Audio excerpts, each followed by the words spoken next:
chers agripreneurs, derrière moi, vous voyez cette forêt. Mais attention, ce n'est pas une simple forêt. Comme vous pouvez voir, cette forêt cache une bananeraie.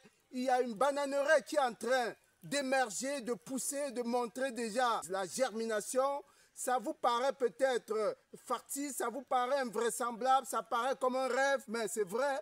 Il y a une bananeraie qui se cache là derrière. Nous allons dans cette vidéo comprendre comment ce système fonctionne. Nous savons que le bananier plantain n'aime pas l'ombrage. Vous allez vous demander comment est-ce qu'il va évoluer sous cet ombrage. Tous les détails, tous les dessous, tous les avantages et les contraintes, c'est dans cette vidéo tout juste après le jingle.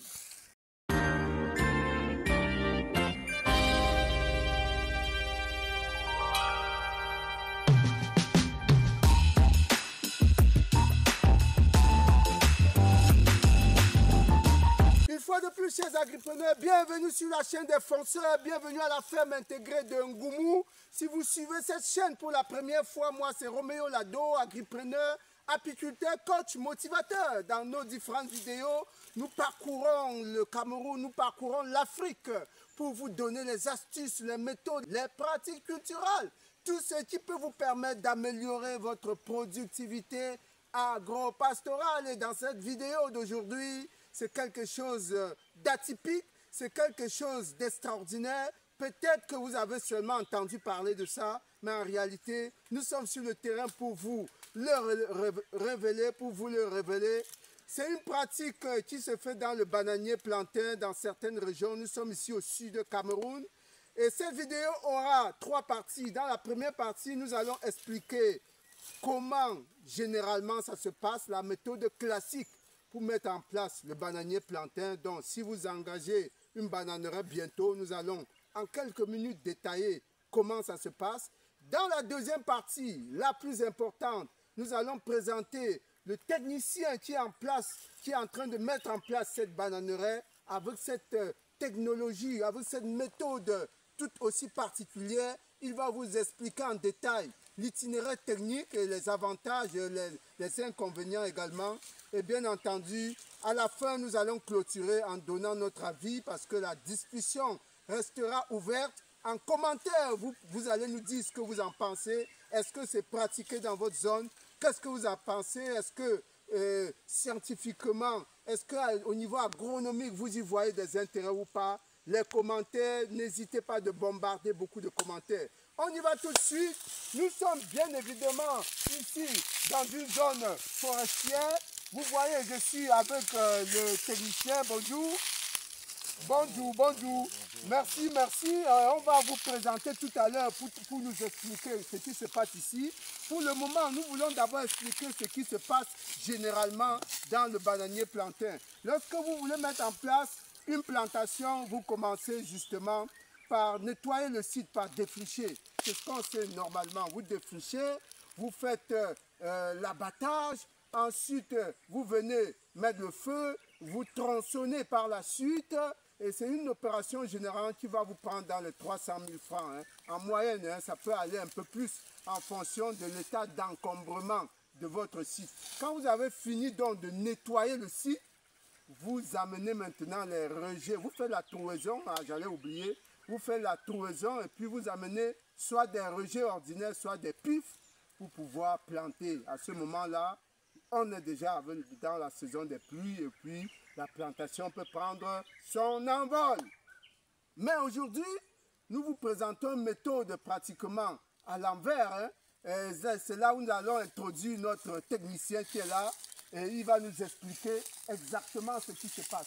Alors, ça commence comment? Et puis, vous allez nous détailler dans l'itinéraire technique. On commence par quoi exactement? Parlez un peu fort. Bon, on commence par la forêt. D'abord, la forêt. On défriche une forêt, on n'abat pas. Nous, notre technologie est que nous, on défriche la forêt, on ne bat pas. Donc, on fait la torsion de plantain. On fait bien la torsion. Vous voyez ce qu'on fait. Voilà le plantain qu'on a déjà mis en janvier ici. Vous voyez, ça pousse tout partout. Alors, entrez pour qu'on voit exactement le plantain qui est en train de pousser. C'est pas le rêve, c'est la réalité. Regardez ce plantain-là. On n'a pas d'enfant abattu. Voilà. Vous voyez partout. Avancez, filmez les plantains, montrez-le. Vous voyez. Et alors, je vous explique bien. Vous voyez une forêt déjà défrichée. Hein, une forêt déjà défrichée partout là. C'est défriché et non abattu.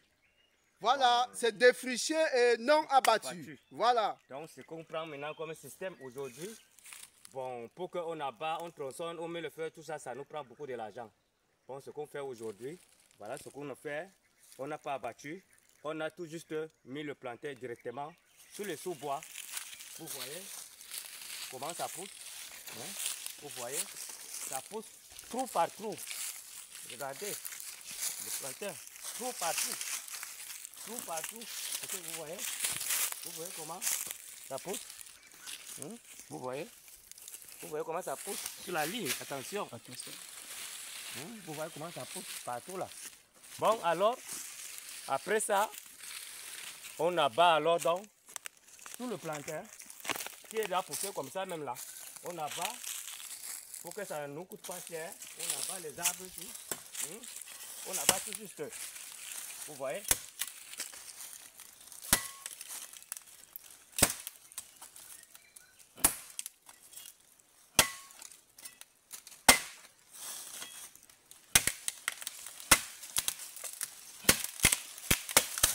Vous voyez, ça tombe comme ça sur les rejets qui sont déjà poussés. Après ça là, ça sèche. On met le feu. Partout là, on met le feu. On a déjà plus de 10 hectares qui est déjà planté comme ça.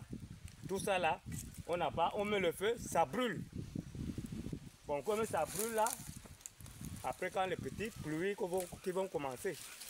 Donc c'est là alors donc, ça germe encore à nouveau.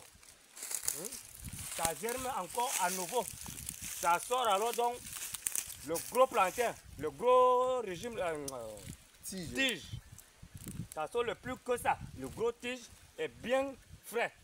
Donc quand ça grandit là, ça pousse bien, ça grandit, ça sort le gros régime partout là. Donc maintenant, quand tu vas récolter, tu fais le tronçonnage. Comme les routes, c'est pas seulement rien que les routes dans le champ. Donc, ce n'est pas beaucoup dépensé. Bon. Ok, vous avez bien suivi. Je reprends, je résume ce que notre technicien dit.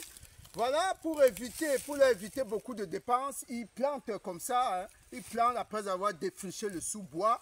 Ils préparent leur rejet. Ça, c'est les rejets qu'ils ont préparés. Vous voyez qu'il y a déjà une pré-germination. Ils ont traité ça dans du fongicide. Hein. Voilà. C'est des rejets traités. Donc, ça, c'est pour éviter le charançonnage.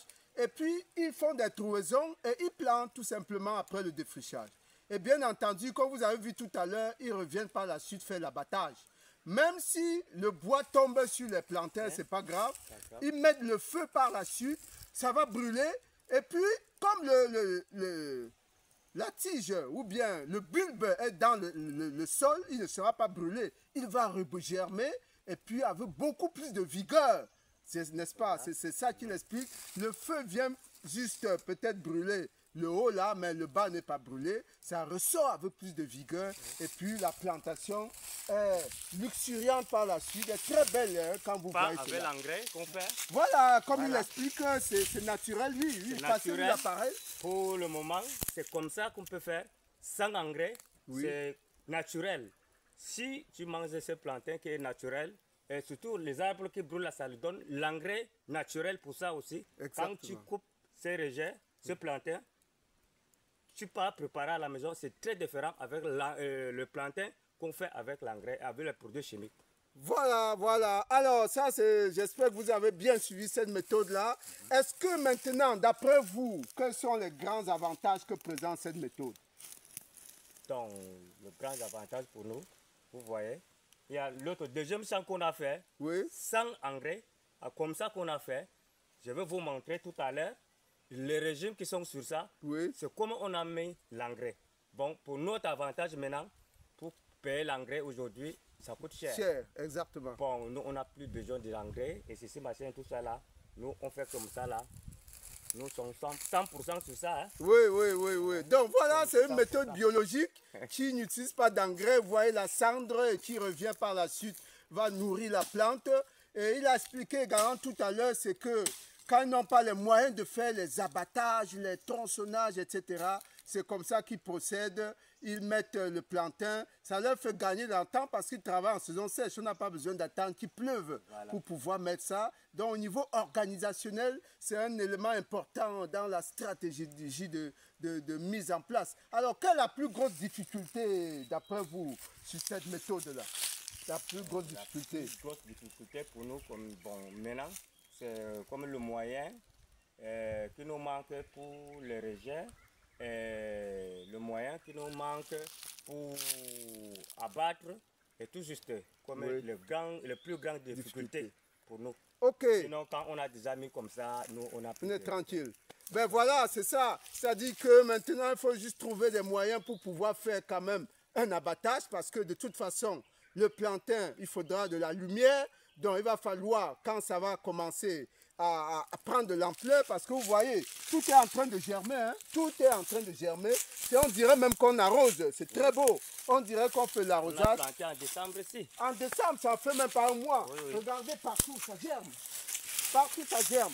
Voilà, vous voyez, partout, ils ont mis ça, ça germe, c'est en train de partir. Vous allez même voir en haut, on a déjà même des tiges qui vont à plus de 75 cm. Ben voilà. On va aller de l'autre côté voir une parcelle qu'ils ont mis il y a quelques années sous cette méthode. Vous allez voir le régime qui sort de là. C'est impressionnant. Hein. Après quelques années, ça continue, n'est-ce pas, à donner des régimes. C'est impressionnant. Ne quittez pas parce qu'on revient par la suite faire les analyses beaucoup plus scientifiques. Hein. Vous allez comprendre. Allons-y. Ok, nous nous retrouvons juste à côté hein, dans une plantation qui a été mise en place il y a 3 ans. Il va nous expliquer comment ça se comporte parce que le plantain n'est pas fini. Hein, on va récolter un très gros régime là. Oui. Voilà, alors comme ça, là, ça se passe. Tu peux toujours couper jusqu'à après 3 ans. Donc, voilà, le champ qui est déjà 3 ans. C'est comme ça qu'on a fait. Comme l'autre qu'on vient de vous montrer là. Donc, ça n'a pas demandé l'engrais. Ça n'a pas demandé ni de quoi. Vous voyez comment ça se passe aujourd'hui. Il y a toujours, jusqu'à présent, il y a toujours le régime. Vous voyez, ça donne toujours le régime. Un champ de 3 ans, vous voyez, non? Ça donne toujours le régime. Vous voyez, toujours le régime. Je ne peux pas couper toujours le régime. Vous voyez le régime? Hein? Vous voyez, ça donne toujours le gros régime. Hein? Un peu comme ça. Vous voyez comment ça donne toujours le gros régime. Hein? Vous voyez. Donc ça n'a pas besoin d'engrais. Vous voyez comment je vais couper. Hein? Rentre d'abord comme ça. Vous voyez comment je vais couper. Si ça l'engrais.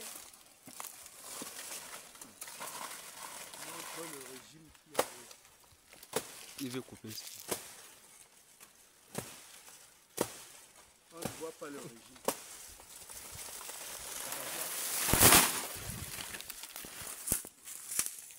Vous voyez comment ça sort, toujours le régime, pas avec l'engrais. Vous voyez alors donc, ça donne le gros régime comme ça, wow. Je n'ai pas beaucoup dépensé. Waouh. Vous voyez, ce gros régime-là qui en sort 3 années après, hein, c'est la méthode. Ça donne toujours comme ça. Ouais. Ça montre justement, vous voyez, ça montre la richesse du sol, ça montre justement que les éléments nutritifs sont là et qui nourrissent cette plante. C'est une méthode qui montre ses preuves, comme il vient de l'expliquer, hein, les avantages de la méthode. C'est un plantain complètement bio et naturel. Voilà. Quel conseil que vous pouvez donner à ceux qui sont intéressés par cette méthode? Bon, ceux qui sont intéressés, comme vous voyez, le plantain que nous on fait aujourd'hui, sans engrais. Bon, ceux qui peuvent faire comme ça, sans engrais, voilà aussi ça donne. Hein? Quand tu manges ces plantains, ce n'est pas comme le plantain qu'on a mis l'engrais. Tout à fait. Vous voyez bien. Ça, le plantain, si je n'ai rien dépensé, et si j'amène ça au marché, ça peut me coûter combien? Ou trop. Mais moi, je peux vendre ça à 1500. Je n'ai pas de problème. Ouais. Mais pour toi qui avec l'engrais, tu ne peux pas vendre ça à 1500. Tout à fait. Voilà. Si j'ai comme ça, sans régime, Je vais en 1500, c'est combien? Ah oui, Voilà. ah oui. Pour dire aux villageois aujourd'hui là, mettons-nous dans le champ. Ce n'est pas que donc à l'école. L'école, oui, l'école aujourd'hui, même si tu as le bac, tu as quoi, tu n'es rien. Donc aujourd'hui, c'est comme ça, nous sommes comme ça là dans le champ. Nous, voilà, on a notre truc sur la main comme ça là. Ok, vous avez suivi le conseil que notre technicien vient de donner à tous ceux qui sont intéressés par la terre. Vous voyez, vous pouvez avoir beaucoup de diplômes, c'est bien, mais ça ne vous empêche pas de vous intéresser à la terre parce que vous pouvez retirer beaucoup de choses de la terre avec le peu que vous avez. Et il vous suffit d'y mettre de la volonté, de la patience, de la détermination. Voilà, c'est ça que nous avons tenu, mais ce n'est pas fini. Nous allons faire une analyse scientifique de cette méthode. Vous voyez ce plantain qui pousse pratiquement en saison sèche. C'est cette méthode qui continue. Les rejets sont partout, hein, partout là, ça avance, ça sort. C'est en train de germer. Et on peut aller en profondeur. C'est des hectares qu'on a mis avec cette méthode-là. Et vous avez bien entendu, compris. C'est une technique qui marche, c'est une technique qui est utilisée. Vous allez voir, c'est partout, vous voyez. Voilà ça qui sort, ça, la germination continue. La germination continue, voilà le plantain. Ben voilà. Voilà, c'est là. C'est là. Partout, c'est là.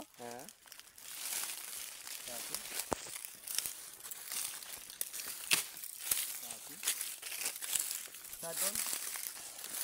Comme ça, après, on va abattre. Oui. On les fait brûler. Donc, tout ce que ça voilà. Ça veut dire que si vous ne pouvez plus dire que vous n'avez pas de moyens, vous ne pouvez rien faire. Si vous avez déjà, vous êtes au village, vous avez un espace, voilà, vous pouvez déjà commencer quelque chose avec 1 hectare. Vous utilisez ce système, vous collectez juste des rejets de base. Vous utilisez ce système, après vous faites un abattage sommaire pour pouvoir mettre un peu de l'éclairage. Ça vous permet déjà de récolter votre premier plantain pour peut-être améliorer le système par la suite. Bien entendu, c'est ça, commencer petit, c'est ça, commencer parfois avec les moyens de bord. On peut toujours essayer quelque chose. Peut-être notre technicien, un dernier mot à l'endroit, tout dernier mot à l'endroit de ceux qui nous regardent. Bon, mon dernier mot, c'est quoi? Bon, comme les villageois, nos parents ont beaucoup de terrain derrière la maison. Et tu trouves que c'est la forêt. On ne travaille pas. On prend la tête sous la ville aussi pour aller faire quoi? Rien, pour aller agresser les gens. Oui, faire la moto. La moto, et demain, allez, la voiture te prend. Mieux de venir faire comme ça, même 1 hectare, comme le boss vient de dire. Donc, un peu, donc tout juste, c'est que ça. Ok, merci pour cette motivation, merci pour ce conseil. On espère que tous ceux qui nous regardent ont suivi. Soyez sages, soyez entrepreneurs, soyez audacieux. Osez avancer, même avec les moyens de bord, osez avancer parce que le meilleur est toujours à venir. Ben voilà, chers agripreneurs, c'est le moment de faire une analyse agronomique, scientifique de cette méthode-là pour que vous puissiez vous-même à votre niveau tirer les conclusions et voir si ça vous intéresse ou pas. Vous voyez comment ce bananier fier à lui, hein, il n'a qu'un mois à peu près, il est en train de pousser, ils sont nombreux comme ça.